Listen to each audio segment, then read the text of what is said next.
Beehive Sports Podcast is powered by Swing Juice. Visit swingjuice.com. Use promo code Beehive20 for 20% off your golf and MLBPA apparel. Christmas is like, 2 weeks away? So something like that. Yeah. Get your Swing Juice gear. That golfer you love will enjoy the fresh fit polos. Beehive20, 20% off whatever you order. Episode 38. We have a merchandise announcement that we're going to make. We have reactions to the NFL week, including my love-hate relationship with the Buffalo Bills. Bowl season is here. We'll have 5 fast facts in sports history, a jam-packed things that sting, a couple players arrested, a former NFL player dies in a transport from a jail to a hospital. And Antonio Brown actually said something that I agree with. Correct. My Hive, it's sports movie night. So I'm looking forward to that. Yeah, we got a lot of good feedback. You're not looking forward to that. It was tough. I'm still pissed. I made the most BS list ever just to spite you. All right. Well, we're going to get to, like I said, sports movie night, all the feedback, our top 5, and we'll be getting into that in My Hive. Let's go.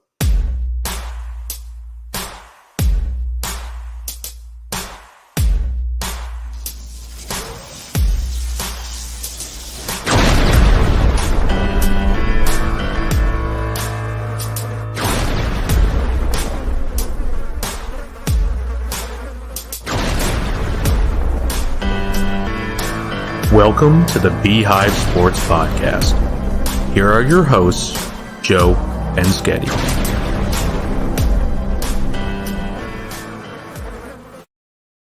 This week's opening segment brought to you by Napoli's. Hungry watching the game? Call Napoli's at 814-723-7455. Open 7 days a week, 11 a.m. to 10 p.m. Located in North Warren. Pickup or delivery available. I want to give another shout out, thank you to Napoli's. We started Shop with a Cop this week. We did the first 2 days of it. It's 2 days this week and then 2 days next week, and then it's done. But Napoli's is hosting lunch for us all 4 of those days. So after the shopping's done, we go there, get some pizzas for the kids and everything. It's really cool. It's been really actually an eye-opening experience. I've never participated in Shop with a Cop before. But it's grown, clearly. Like last year, I think they did 15 kids. This year, they're doing 60. Good. So enough money was raised to cover the Christmases for 60 children. And it's just been really, like I said, eye-opening, talking to some of the children and just seeing what they want, like the things they pick out. Some of them pick clothes, some of them toys. It's just been pretty neat. So another thank you to Napoli's. Thank you to Peppermill, who was a donor. And thank you to our sponsors of the Beehive Sports Podcast, because you made it possible for us to make a donation as well to the Shop with a Cop Fund. So with that said, we got some merchandise we're going to be selling here soon. If you notice Sketty's shirt, my shirt, you can see we got some, I got another one here to show. This is the orange color. So we're going to have Beehive Sports Podcast t-shirts. They're going to be available probably within a week, 2 weeks, somewhere in that time frame. Watch the Facebook, Instagram, Twitter for the advertisements for that. I'm going to, once they're in and ready to go, the colors available are going to be graphite heather, which is what Sketty's wearing, orange, red, which I'm wearing, pink, and then green, orange being the one that I showed you. So we'll have 5 different colors available. You're going to be $25 a piece, and if they need shipped, it's just an extra $3 on top of that. So whoever is interested, just keep an eye out for when they're available. I'll be posting that, like I said, on all the social media outlets. So we'll be able to go from there. So other big news that took place this week. Are we talking about your big news? My big news. Well, Riley said to make sure that I congratulated you on the podcast tonight. Yes, thank you. I wasn't sure if she was talking about the baby or the Packers ownership. Apparently, she meant the baby. Both are good. Both are good. So I'm going to put up a little graphic for the viewers, and here's what I need you guys to do. If you're tuning in live right now, get in the comments and tell me the answer to this question after I post this photo. Do you think Devin wanted a boy or a girl? Ready? Go.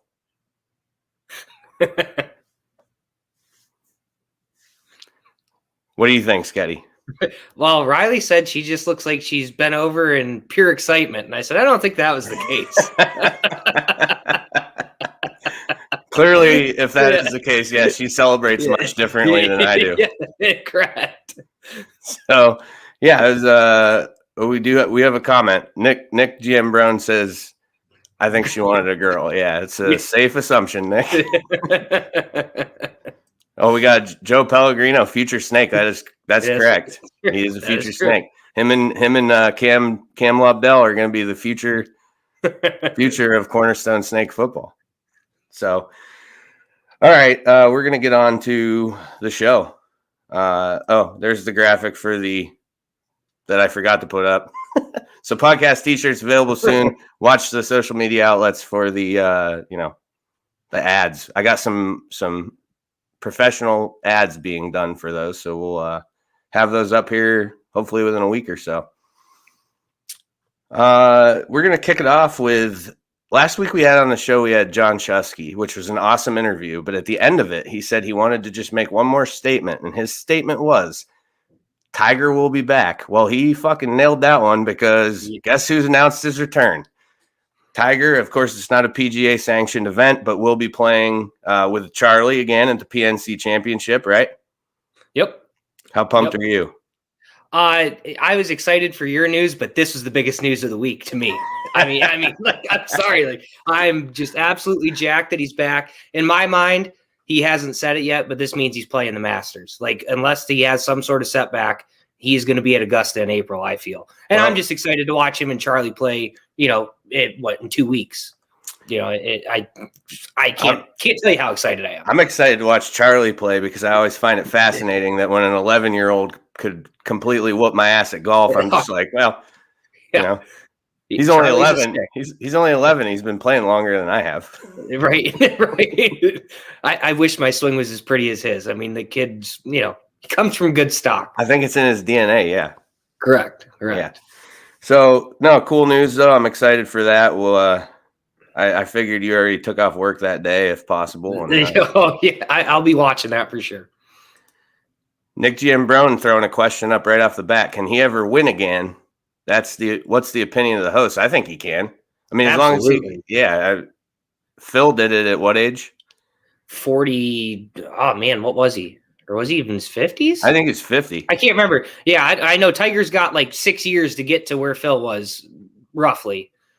I just think, the things we've seen Tiger do over his career, no one thought he was going to win this last Masters or Tour Championship. He's never going to be the same as he was when we were growing up, but he can definitely steal a tournament or two. I still think he'll get a major.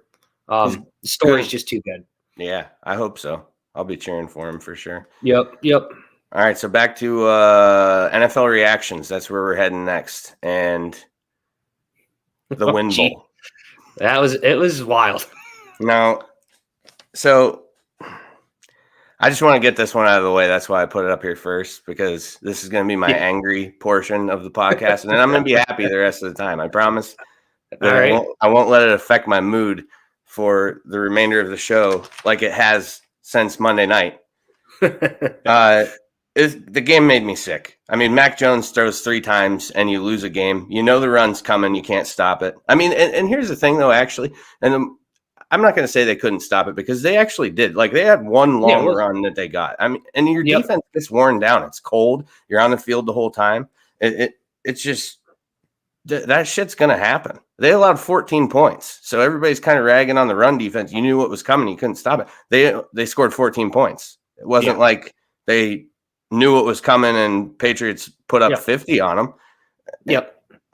Just so, like, watching some of the comments and talking to, other Bills fans and stuff, some people, are thinking McDermott has lost the locker room because he's now made some comments, I guess, about Isaiah McKenzie and why he was benched because of the fumble. And McKenzie put up a cryptic tweet that was supposedly a response. And, he pissed off one guy, so that means he lost the locker room. Dable, of course, always gets a chunk of the blame. I've talked to you about this before. It happens every year. And then if they go on a run, everybody's like, oh, fuck, he's going to be a head coach somewhere next year. We want him back with Josh. It's just a cycle that I've noticed since he's been there. My personal opinion on it, is what I watched in that game was the Bills' offensive line is not bad. They're not a bad offensive line at all, especially when Spencer Brown is in, Feliciano's in, like when the whole core group is there, they're good. What I saw is the difference in that game to me, as far as the running game went, was out of the New England running backs, I saw patience. I saw them waiting for holes to develop and then attacking them.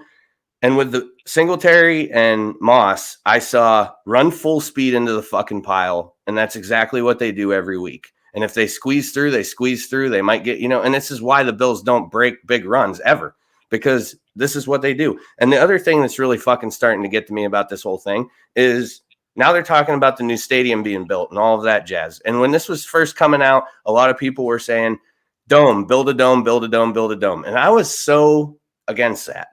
Like completely fucking against that. I don't want nothing to do with a dome. The Bills are cold weather football. You come up to Buffalo and you deal with the elements. Well, guess what? If you're going to have a team that throws the ball 30 to 40 times a game, you don't want to fucking be playing outside in Buffalo. Not in the weather. It just does not work out. And I understand the theory with Josh Allen's strong arm cutting through the wind. And some of those passes he did. He was like 15 to 30, 50% in the wind. And that wind, because, I mean, everybody saw what that was doing. This wasn't just like your typical day of wind in a football stadium. It was gusting 50 miles an hour sideline to sideline. The punter, the guy who from the Patriots who shanked the punter who shanked it on like the second or third punt of the game, the ball, they showed it when he dropped it this far from hand to foot. It moved about 6-7 inches. The Tyler Bass kick before the game. Yeah. From like the 25. Blows it into the 20th row.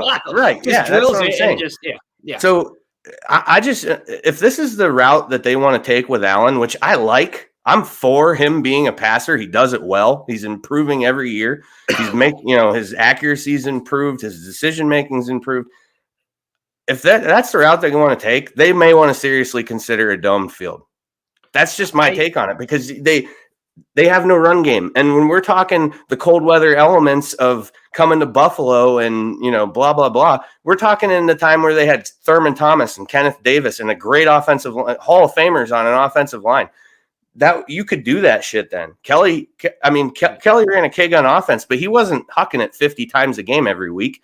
They were, they had Thurman Thomas who would run the ball for them and open up the pass eventually. I just am not, I don't know. There's just so much different bitching at so many different angles. And for me now, I'm at a point where it's, they have Tampa Bay this week, which sucks.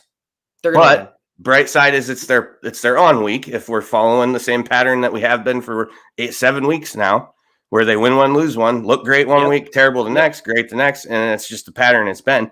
But now I'm at a point where last year I didn't have to visit, where I have to start looking at rooting interests and teams who I need to lose so that Buffalo can back their way into the playoffs like they did in 2017. And it was just super frustrating. But to me, there's still a lot of overreaction from fans saying, like, this is what happened with like Sammy Watkins and players like that. The Bills is like Buffalo's a small community.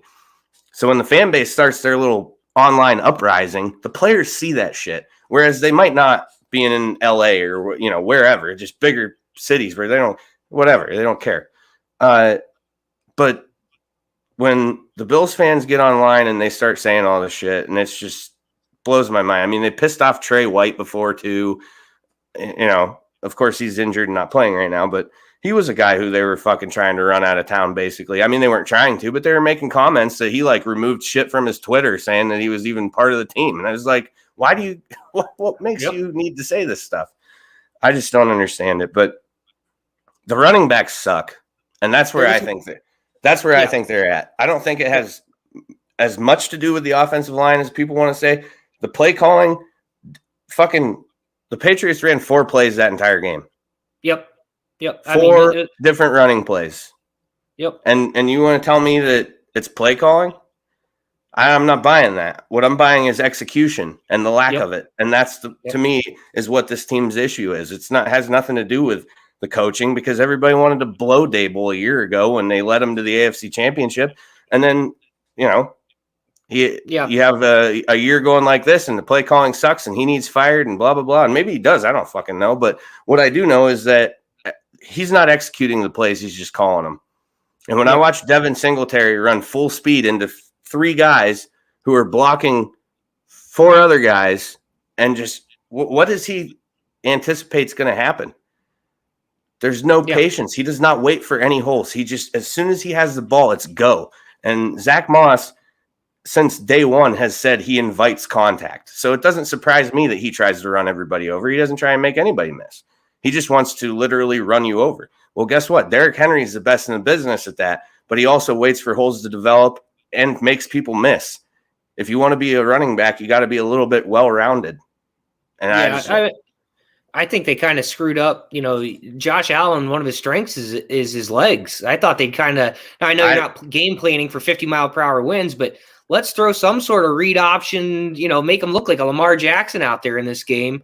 Open things up a little bit, maybe. Calling 30 passes and 50-mile-per-hour winds, not the best coaching decision. Huge set of balls.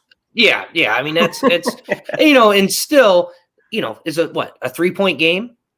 Yeah. I mean, it's not like they got smoked against a Patriots team who's been dominant. That I saw the same thing as you. They're not built to run the ball. The weather kind of hindered them. This was just a setup for disaster. Yeah, it sucked. And that's what I'm saying is that's the kind of, that game right there could be important. Was important, but could be even more important here in a few weeks, depending on how the rest of the season plays out. And it's just, to me, it's like, if you want to run risk of the weather, like I'm at the point now where I'm team dome, build a dome, let Allen sling it. And then, and that's a totally different looking game than what we watched the other night. So absolutely. Yep. I don't know. I'll be done bitching about them, I suppose. One more note from that. I think I sent it to you. How often do you see a guy have one incompletion and it hurts his season-long completion percentage? You throw 3 passes. I mean, I think he's like 70% on the season. It's a 66 on 66 for that game. Yeah. Yep. Rough. All right. Your turn. Yeah, I'm not even going to bitch about this. I knew it was going to happen. No Debo. They just played sloppy. Seattle's a tough place to play. It felt like a trap game. They've been hot. Seattle's been ice freaking cold. And still the difference in the game is a 73-yard run on a fucking fake punt. Which, I mean, Seattle made the right call there because there was absolutely no one out there to stop him. He made it around the end of the line and, one guy to beat. It was just sloppy. I think they missed Debo big time. No Fred Warner. It was just ugly game, but ugly games happen. It's the NFL. I still think the Niners are just fine. They needed that to get back to reality a little bit. Yeah. I mean, we were texting a lot while that game was going on because I was watching it as well, but it just seemed like everything that could go wrong for San Francisco was going wrong. Jimmy G did he throw a pick that was just awful? Like it wasn't there. Yeah, there was one in the middle of the field that I don't even know who the hell he was like. Who he was looking at. He thought George Kittle had a 50-inch vertical, I guess. I don't know. It was freaking ugly. And I mean, there was, a couple calls down the stretch that didn't go their way. So if those calls go their way, maybe it's a different game. Like the third down play in the end zone might have been a pass interference. I'm not going to sit here and blame the refs. I'm not Mike Zimmer. I would do something like that. But, you shouldn't be in that close of a game with Seattle. But there was things go the other way. They probably come out on top. It is what it is. You're going to lose some games. It's a division game in Seattle. It's tough. I'm not too upset. If they blow it big time against Cincinnati this week, I might start worrying again. They might be out of the top 10. So what the Russ news breaks last night, and it ended up being like today, just an hour ago, just or before. Not even. Yeah. That he came out and disputed those and said that that's not true, and that's not what he was saying. The news broke that Russell Wilson would waive his no trade clause for the Giants, Saints, or Broncos. Yeah, and I texted you about this. Like the Saints and the Broncos, I could that makes sense to me. Reasonable, but the Giants? Yeah, I don't know where. The fucking Giants? Like what? I kind of believe Russ. That has to be made up because there's no way he said he'd go play for the Giants. No chance. Him going to New Orleans would be scary, I think, a little bit. They'd be tough. I even think Denver would be pretty tough. Denver too, yeah. The young talent they have there. Yeah, I think they would be pretty tough. So we got the Steelers winning on a failed two-point conversion with the ballsy. I put ballsy / stupid call because I don't really side with either one of those. Like, I'm not calling it stupid, but it was stupid. Yep. And it was ballsy. But, yeah, he didn't want to take Pittsburgh to overtime, apparently, because Justin Tucker hits 33-yard extra points in his fucking sleep. So correct. I don't he was going for the win. And I didn't get to watch that game. But what I was wondering was Lamar's new thing he does is anytime he thinks he's making a good call, he waves off, waves over to the coach like, no, we got this. And I didn't see if this was one of those situations or if Harbaugh was just like, no, this is what we're doing. I missed it. I didn't see much of this. So I mean, we've been saying for a while that Baltimore has been one of the found the most fortune in a lot of their games, and their record could be completely different than what it looks like if there's just a few bounces that don't go their way.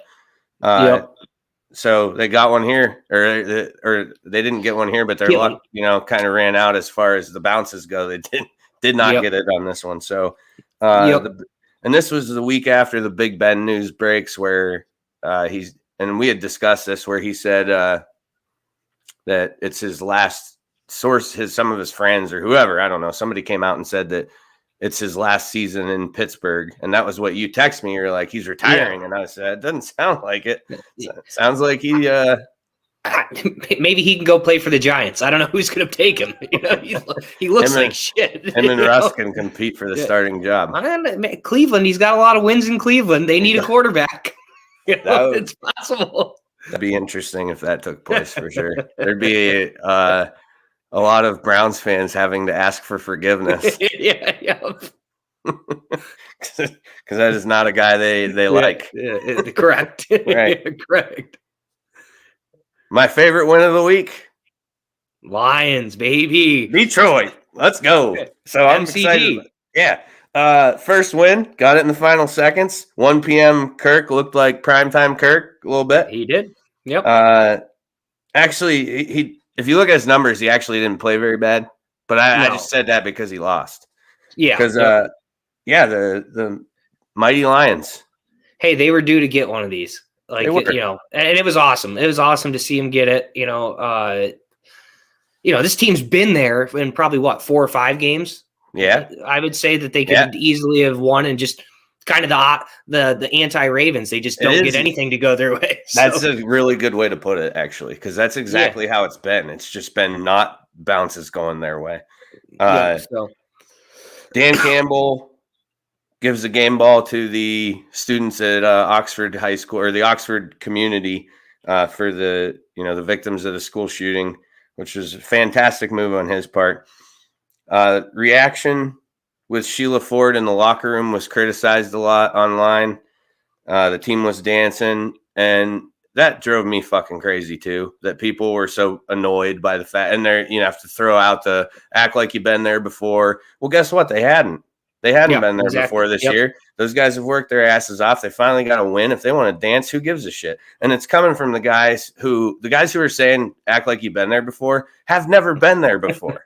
Right. They're literally not NFL players. They're fucking internet sleuths who are mad because people are happy, and it just drives me crazy. Bunch of little mini Mike Zimmers pissed off because the Vikings once again, Lions must have been holding every play. Must have.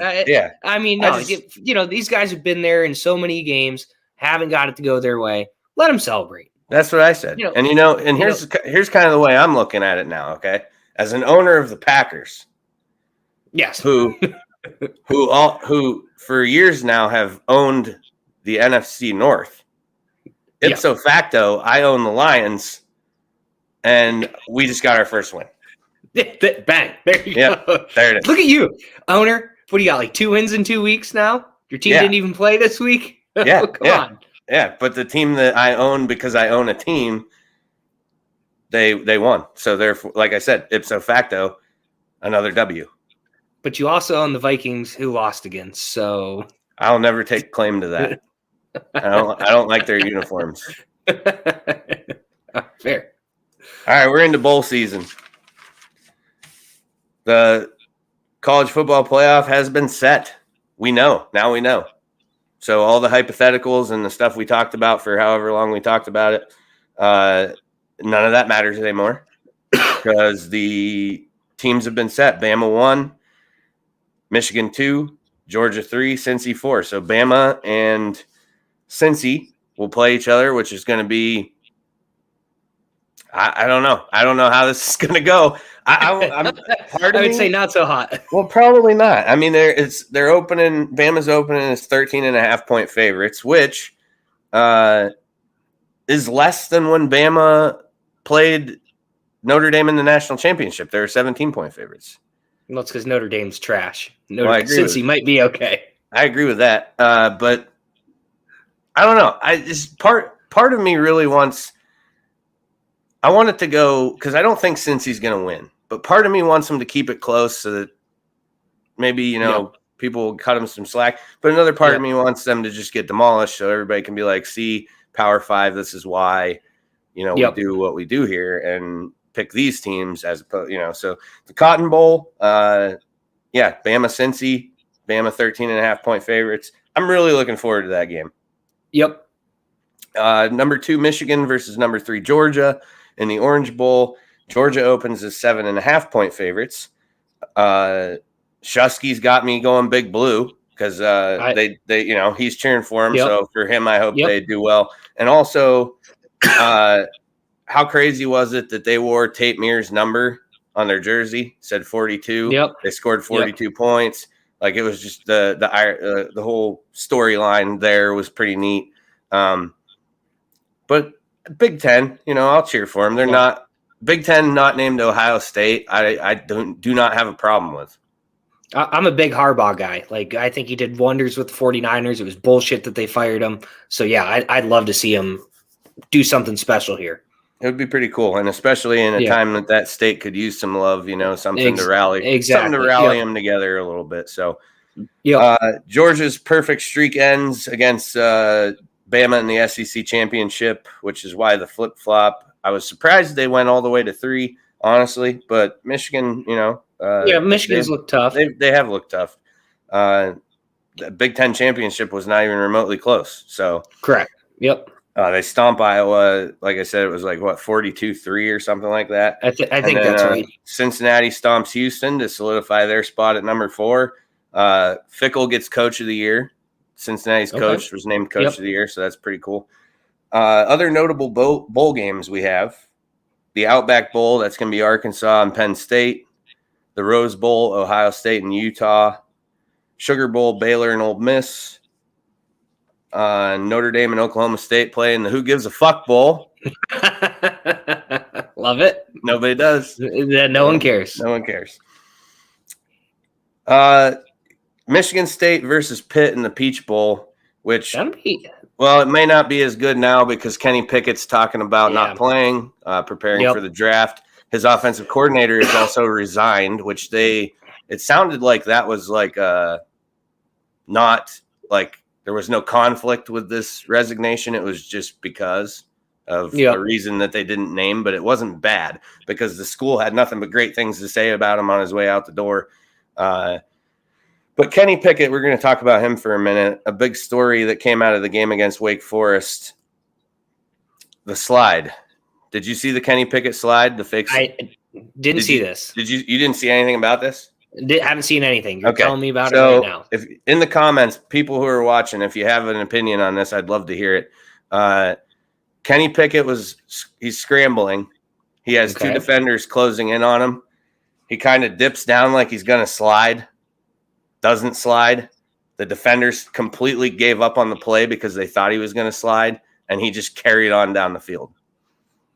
So a lot of people were like, whoa, Wake Forest coach Dave Clawson said this is a slippery slope right here. I'm going to go nay. I don't believe this is a cool move for him to pull. Oh yeah. Not like, because I think the offense at any level at this point in football, they already have so many advantages over the defense, so many advantages. So now if we're throwing another move in their pocket, which I can't believe like Patrick Mahomes or somebody hasn't thought of this yet. Well, you'll see it now. Someone will do it now. Yeah. So he fake slides, the defenders give up, and he marches down the field even further. So I just think, those defenders gave up because they knew if he goes down and they make contact with him, it's 15 yards on it anyways. So I don't, I think that this is something that they should look at and talk about, saying, whoa, no.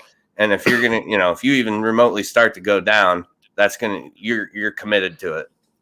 Yeah, you got to do something here because, as you're describing it, good on Kenny Pickett for figuring out that he can do this move and get away with it. Use the rules to your advantage, but you got to do something about that, or just let the guy start hammering quarterbacks again. Right. It kind of reminds me of in the grasp rule in the NFL. I think it was Vince Young. There was a play, and I believe it was against the Giants, but they've got Vince Young in the grasp, so they don't throw him to the ground to avoid the penalty. And they basically let him go, and he scampers for 40 yards and a touchdown. Right. And it was like, because it's going to be a referee's discretion as to if the forward progress has been stopped at that point. Yeah, you got to do something. Rules like that make it hard to play the game.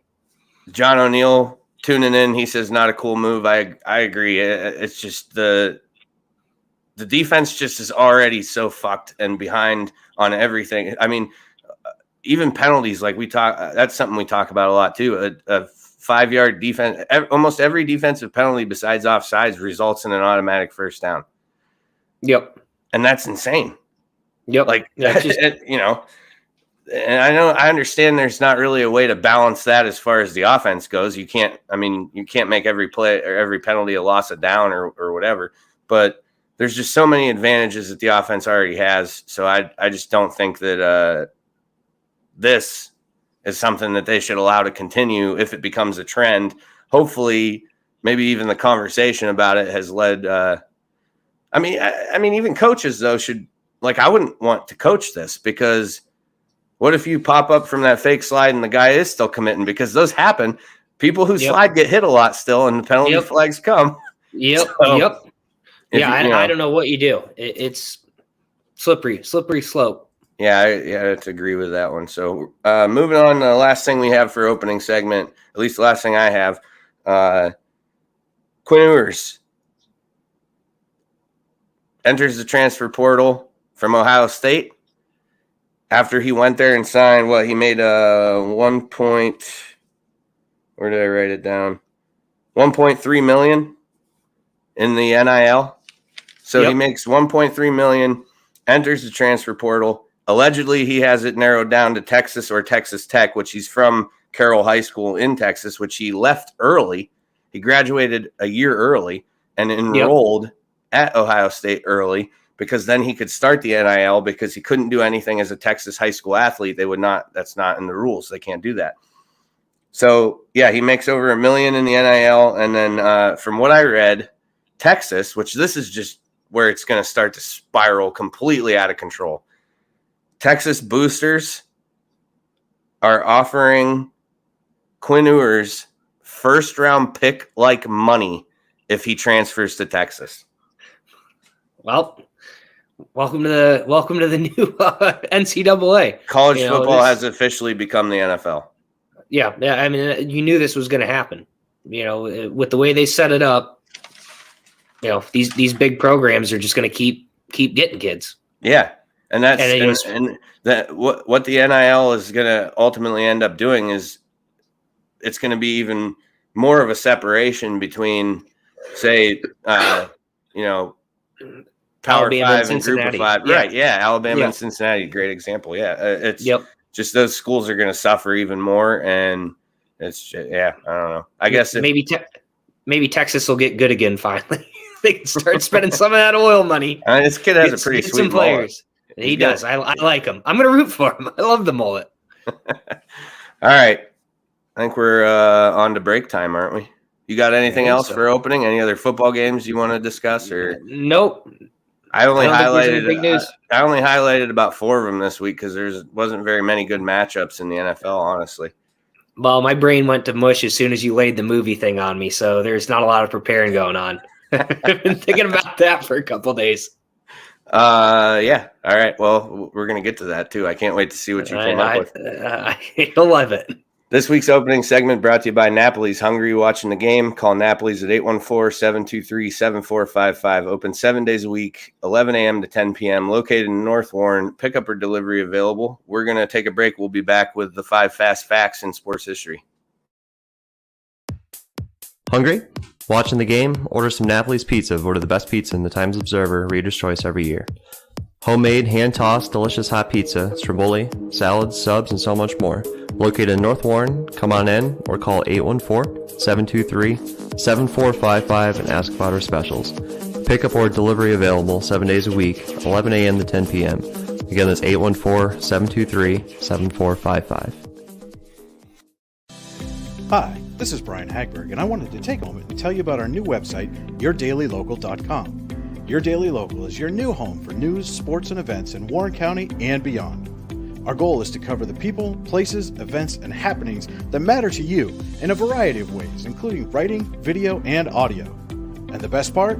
All of our content is available for free.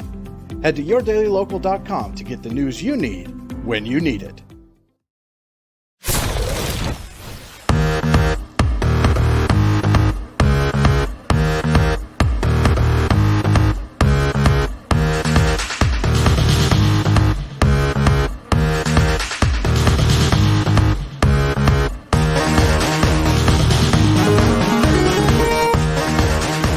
Let's take a look back at this week in sports history.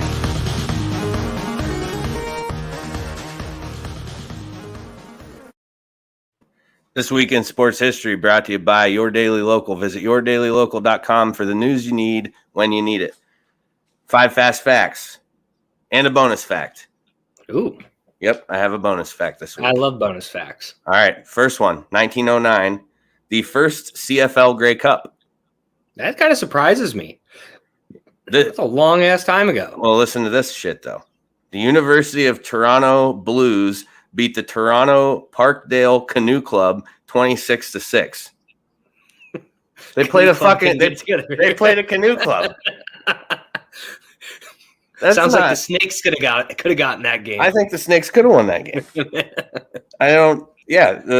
I read that and I'm like, well, no fucking wonder this college football team beat or won the Grey Cup. They played the guys down the road who, I don't know what river, what do you canoe in Toronto? I know nothing about Canada.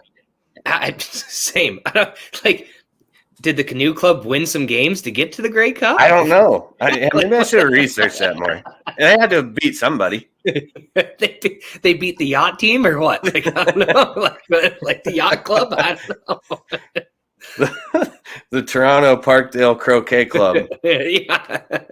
Smoked them. Yeah. 1943. The merger between the Philadelphia Eagles and the Pittsburgh Steelers dissolves. We know them as the Steagles. If a lot of Steeler fans know about you know about this, right? The Steagles. I don't know about this. You didn't know that? 1943.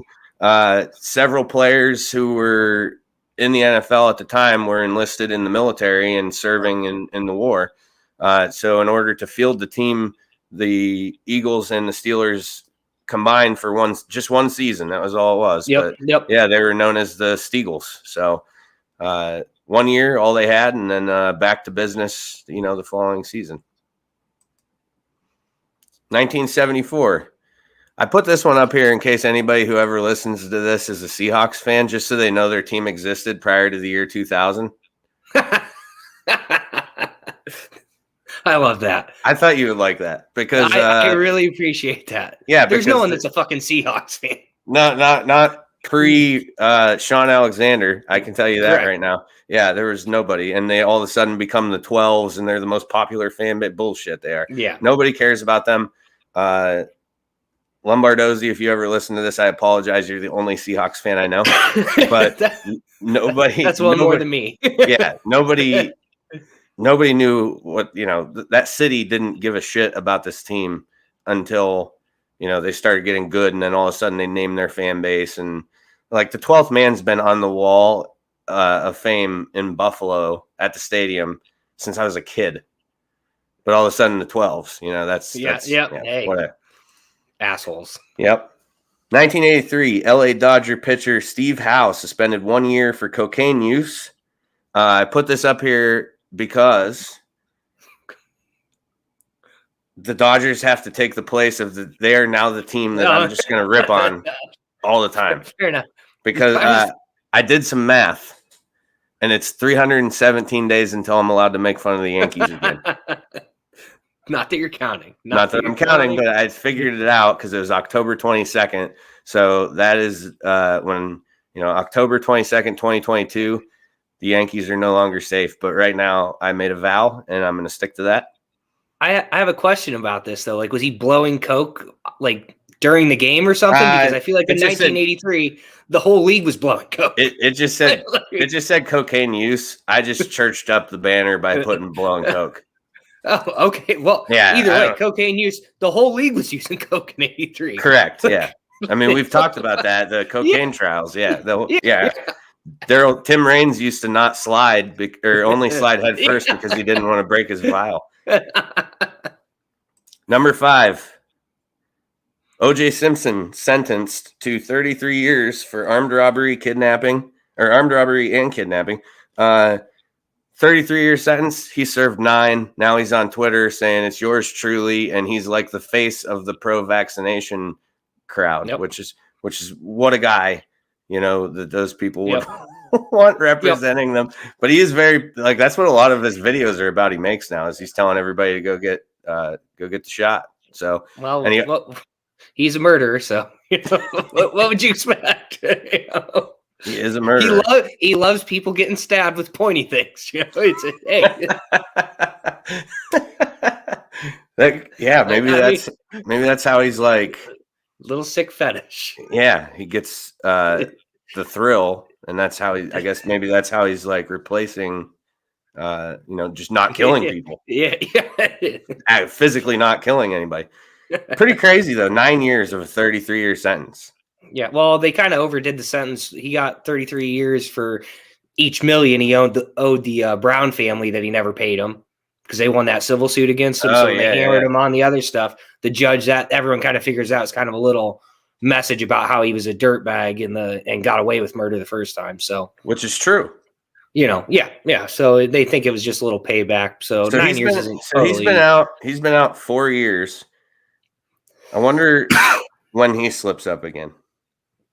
I'd be shocked if he hasn't already and just hasn't got caught. I'd be utterly shocked. Fair point. All right, ready for bonus fact? I didn't make a banner. I didn't make a banner for the bonus fact, but that's okay. Bonus fact: 2021, because this just happened. This just happened this past week. Okay.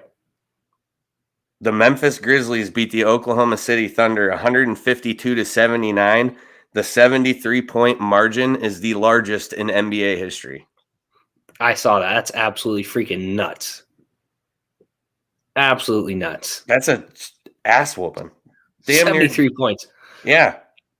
Like shit. They damn near doubled them up. Yeah, that's embarrassing. That is embarrassing. So that is embarrassing. I didn't look to see what the over/under was or anything. Who did they beat? The Canoe Club from Toronto? Come on. Oklahoma City's next up in the Grey Cup. Oklahoma City. I don't even know if they have anyone on that team. They just have 30 draft picks. I think the next 3 years. They're going to play the Toronto Argonauts. Yeah, in the Grey Cup.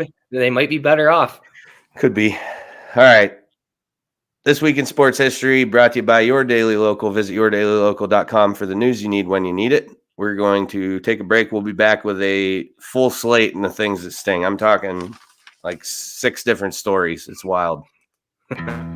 Jones Pest Control, your hometown pest control company servicing residential and commercial properties in Warren and surrounding areas since 2015. Sean and his crew will work tirelessly to keep your home or business free of insects to rodents and everything in between. Contact Jones Pest Control at 814-230-9548 and set up an appointment today. And remember, ants, spiders, bees, or mice, don't think twice. Call Jones Pest Control, 814-230-9548. Checkout means sales and services with 2 locations on Warren's East Side. Their garage at 800 Lexington Avenue not only services cars sold by Means, but has knowledgeable staff and modern state-of-the-art equipment waiting to serve their hometown of Warren. Whatever you need, including alignments, tires, brakes, yearly or enhanced PA inspections, oil changes, and much more. Make your appointment today at 814-723-7191, extension 2.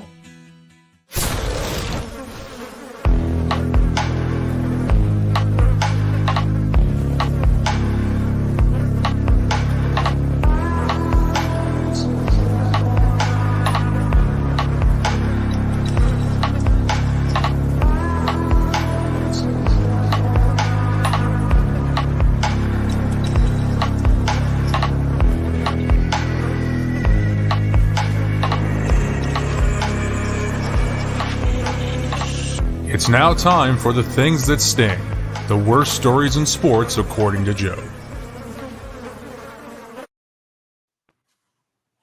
Nope. This edition of the Things That Sting, powered by Jones Pest Control. Ants, spiders, bees, or mice, don't think twice. Call Jones Pest Control at 814-230-9548. That's 814-230-9548. You did not get frozen. I can see you. Okay. Well, I wondered. I could only see the Jones thing. Oh, yeah, that's because we were at a commercial. Well, I knew we were at a commercial, but there was no sound or anything. I was worried. We're good. All right. Like I said, full slate today. I got like 4 pages of notes here. So some wild shit. We're going to start off with a kind of a funny one, which I wish it would have played out because I would have liked to seen what would have happened. The Arizona Coyotes were almost locked out. I found out today that they have come to a resolution and paid back the money, but they owed the city of Glendale $1.3 million in back taxes between state and local. So the city basically said, we're going to lock you out of the Gila River Arena and December 20th. Yeah. Yep. Yeah. So they ended up paying, so they're good to go, but they were told that they will not renew the lease. So the Coyotes are going to be on the move. Doesn't mean they're leaving Arizona, which with a name like Arizona, they can go anywhere and, they can be anywhere in the state. So no name change, I don't think, unless they go to a totally different place. But the Coyotes responded and said the issue was in, quote, unfortunate human error. Okay. Yeah, you didn't. Somebody, whoever's in charge of paying the taxes didn't fucking pay them. So yeah, it was a human error. You're right. Great take on that, Arizona's PR team. Congratulations. All right, so this one here actually gets pretty crazy. This is probably the longest story we have of all of them. Former NFL player Glenn Foster dies during a transport to the hospital where he was being transported by sheriff's deputies from a jail in Pickens County, Alabama, to the hospital they were taking him to. So I actually wrote notes to kind of explain the whole story and the chain of events that took place. So this happened Monday was when he passed away. So it was 2 days prior, Friday, in Reform, Alabama. Police arrested Foster for reckless endangerment, resisting arrest, and attempting to elude police. They attempted a traffic stop while he was driving 90 miles an hour in a 45-mile-an-hour zone. It starts a high-speed chase where Foster reaches speeds of over 100 miles an hour, driving on the wrong side of the road. He ran some other cars off of the road, hence all the the charges that came along with this. Spike strip was deployed. He then crashed into a business. There was a minor tussle with him when they were taking him into custody. No injuries were reported as a result of that. He was placed in Pickens County Jail. The chief of police for the Reform Police Department, his name's Richard Black. He actually became extremely involved because this department, I learned, is only like a 6-man department. So it'd be like similar to the size of like, say, Conowongo Township, if you're, in the Warren area. Yep. So Chief Black spoke at length with Foster's parents, and they actually formed a plan to get them in, to reform where they were. And they had a bail agreement in place where they were going to get a judge to agree to a $500 cash bail with the condition that the parents take him directly to some sort of mental health facility. It's a hospital in Birmingham, Alabama. So that was the plan. Okay. And this is Sunday. So come Sunday. And the reason this is happening is because I forgot to mention this. Foster was diagnosed bipolar at age 20. Yep. Okay. So he's been fighting this for a long time. So they get to, hold on, wrong sheet here. The family arrived Sunday, and Chief Black summoned a judge, and the judge, approves the bail conditions that they set and the agreement that they made. So they post the $500 bail, and Chief Black and the family arrives at the jail. And while they're waiting at the Sally Port, which I don't know how many people, I think everybody probably knows what a Sally Port is, but if they don't, it is where inmates are taken in. It's a caged area. You drive the vehicle in, that way the prisoner can get put into the facility. But anyways, while they're in the Sally Port waiting, and these are some quotes from Chief Black. All he said was something happened, and the sheriff's department COs, they're usually one and the same in county jails, or under the same umbrella anyways, I should say. This is Chief Black's quote, "They wouldn't let us get him. I really don't know medically what was going on, but based on what I learned, it was not normal." At this point, an ambulance pulls up to the Sally Port, and Foster Sr. asks the ambulance crew, "Are you here for my son?" And they said, "No, we're not here for him. We're here because of him." So what happened was he got into a fight with another detainee, another person who was in the prison, and 2 jail guards. So whatever took place, which is what we are unsure of, but except for this fight, like we have no details on it or what started it or anything like that. But Foster's then rebooked by the sheriff's deputies on 3 felony counts of assault and 1 third-degree battery. And at that point, he's now being held without bail. So they rebook him right away, charge him with these new charges, tell the parents, "Hey, sorry, you're not getting him today. He's in here now for new stuff. This is completely separate from the driving stuff from 2 days ago."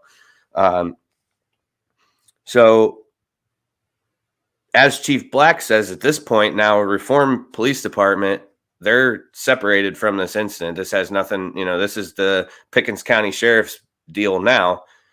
So at that point, he's kind of removed from the situation. Well, on Monday, sheriff's deputies were transporting Foster from the jail to the hospital in lieu of an ambulance, which the article noted, which, depending on what the scenario is, that's not all that rare. I mean, I know that guards take the jail van, and if it's a non-emergency, they aren't going to put them in an ambulance to go, and the guards have to stay with them regardless, so because they're still responsible for that person. So they're driving Foster to a hospital that is about a half hour away from the Pickens County Jail, and he was pronounced dead when he arrived. So something took place in that car. Alabama State Bureau of Investigations is leading the in-custody death investigation. The cause of death has not been released, as pending an autopsy, which is obviously going to be taking place.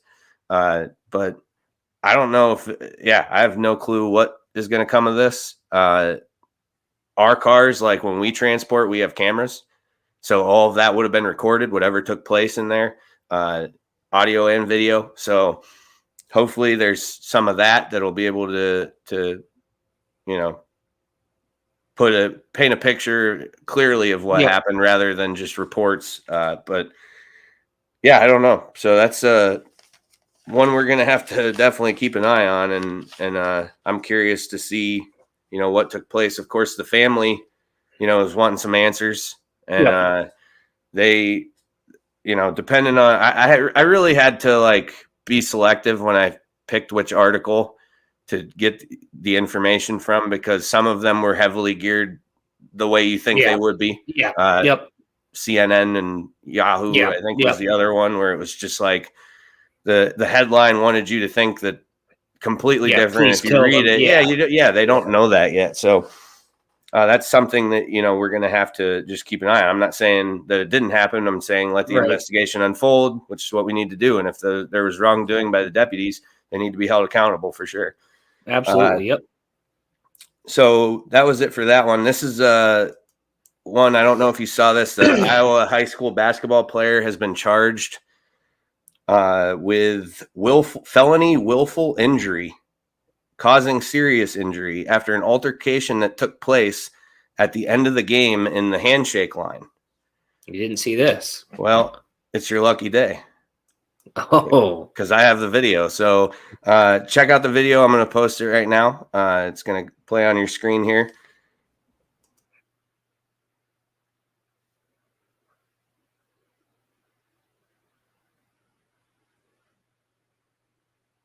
Oh, shit.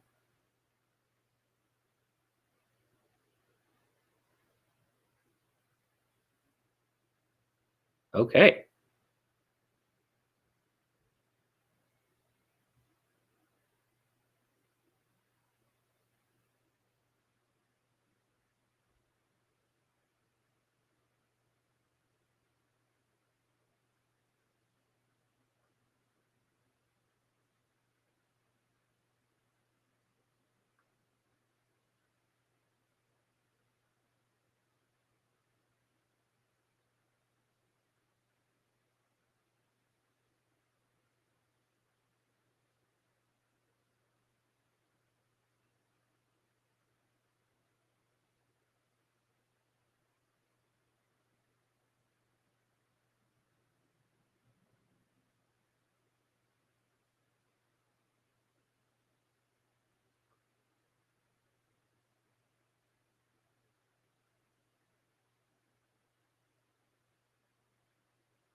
Oh boy, Joe got kicked out. We'll be back.